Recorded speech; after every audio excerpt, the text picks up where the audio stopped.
Bustling cities from Singapore to Dubai to London are great for nomad capitalists, but what if you prefer somewhere a little bit more tranquil, yet with all the amenities of a city? There are plenty of great small cities available to visit and to live in as a nomad capitalist, and today I'm going to go through one list that shares some of the best small cities in Europe and tell you my favorites.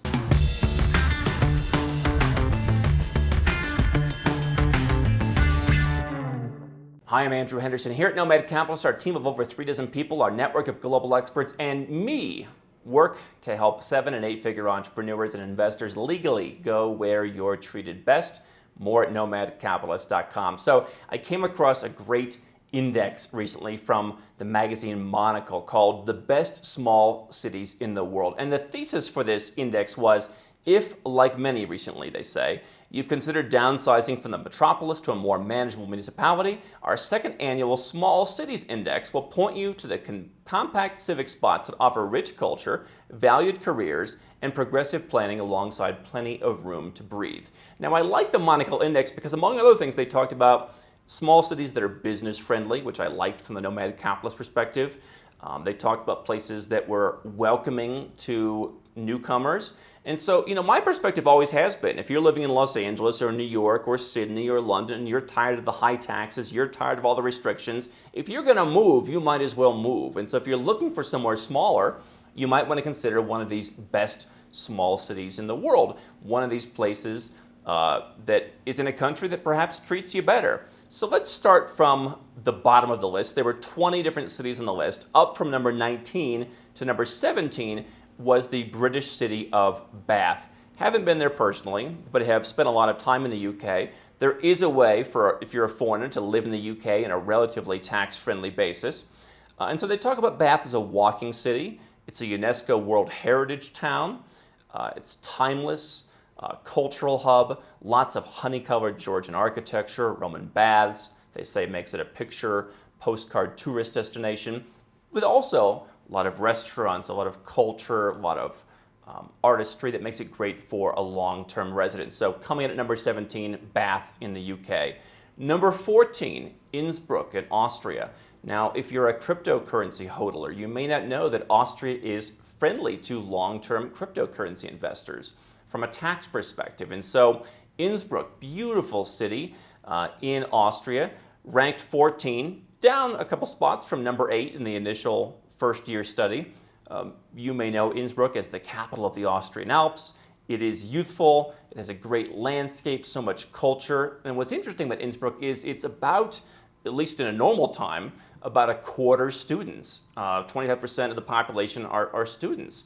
And so you've got this great culture, you've got the beautiful landscapes in the background, you've got so much to do, especially in terms of winter sports, but also year-round. You've got this beautiful, quaint atmosphere. Austria has some really cute small places to live, and they have a residence program that's certainly more expensive than others in Europe, and it's not always the most tax-friendly, but for some of you out there watching who have long-term investments, this could be a good place to consider if you're looking for a smaller town to get away from it all. Now, number 7, up from number 14, made some big progress, Basel, Switzerland. And what they talk about in Basel, I've been there briefly, it has its own airport, which, to be honest, I was not aware of. It has universities, it has big companies, for example, in the pharmaceutical business. So you've got this smaller town. Obviously, in a country like a Switzerland or in Austria, even the smaller towns have good infrastructure. They have all the things that you would want in terms of consumer conveniences, at least among European countries. You're not going to have a 24-hour-a-day Walmart, for example, as you might in the US. But in Basel, they said, hey, you've got a lot of services there, including your own airport. So if you're trying to get around Europe or even trying to get around the world, you're not in one of these situations where you've got to go an hour and a half to the airport in the next big city. So Basel ranked number 7. Number 6, which was in the initial study number 1, so it's come down a little bit. But number 6, a place in Switzerland, again, that I happen to like, Lausanne in Switzerland. I so wanted to pronounce it with more of a French accent, but they said, no, it's Lausanne. And I'm like, Los Angeles? Like Lausanne. And I happen to think it's the most underrated city in the French-speaking part of Switzerland. People go to Montreux, they go to Vouvet along Lake Geneva, but Lausanne is a little bit more of a city It is the home of part of the Olympics. I did not know it has Switzerland's only metro system. The article pointed that out. But you're up on this hill that slopes down towards Lake Geneva. You've got interesting architecture. You've got the trappings of a city. Very interesting place. Found it very easy to get around. Really had a very nice time in Lausanne. And so if you're looking for something in the French-speaking part of Switzerland, definitely a place that you can consider. Now, they really like Switzerland at Monocle. And so number 4, they ranked for the first time in their second annual index, the Swiss city of Lucerne. Spent a couple days in Lucerne on my first trip to Switzerland. Beautiful place. And they say the happiest people in Switzerland are said to have lived or to live in Lucerne. And you've got beautiful Lake Lucerne. It's a bit, at least in the city center, to me, it feels a bit more flat, if I'm remembering it correctly.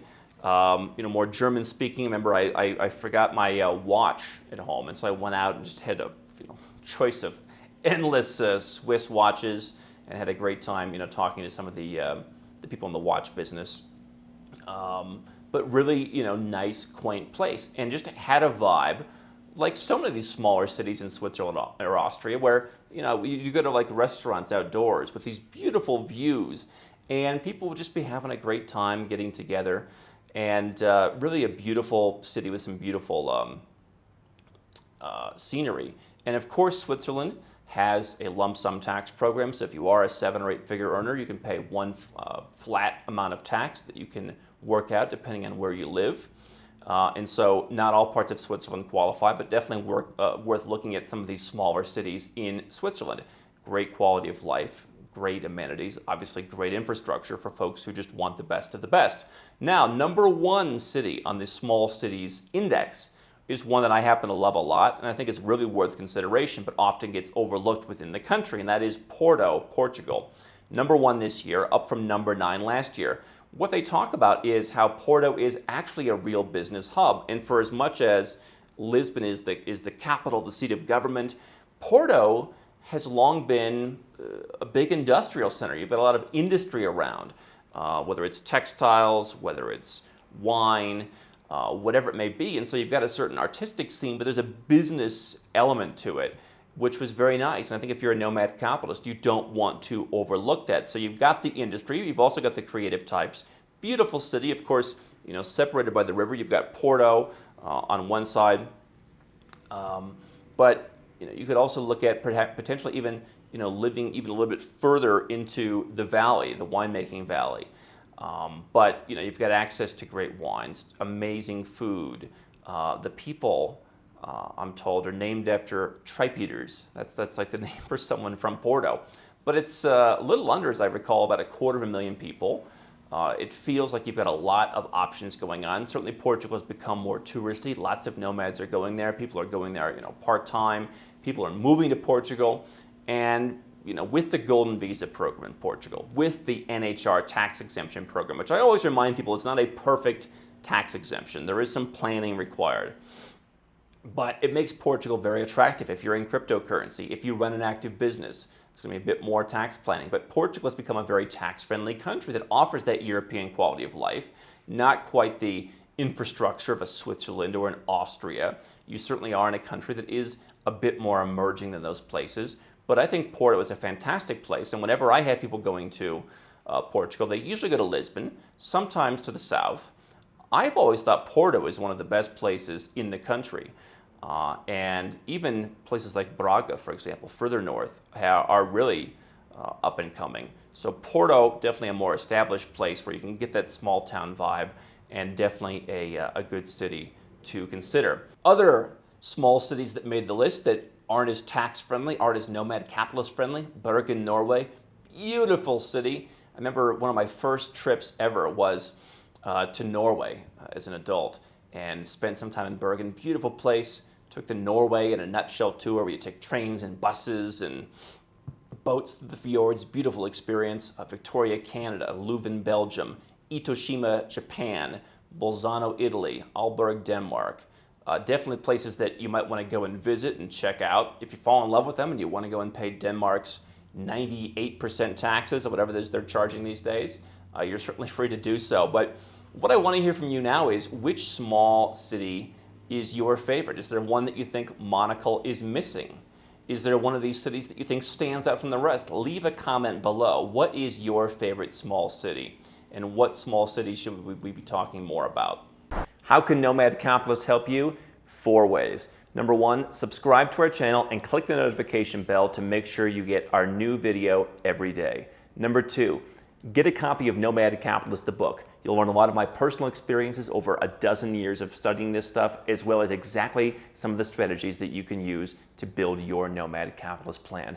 Number 3, if you're not sure where to start, but you want to come and learn from my team and I, you want to come and mingle with like-minded people, learn more about our live conference, Nomad Capitalist Live. It's coming up soon. And number 4, if you want some help right now because you've got a burning issue, you need something solved, you want to lower your taxes, get a second passport, or build the Nomad Capitalist lifestyle of your dreams, go to nomadcapitalist.com and click on Become a Client.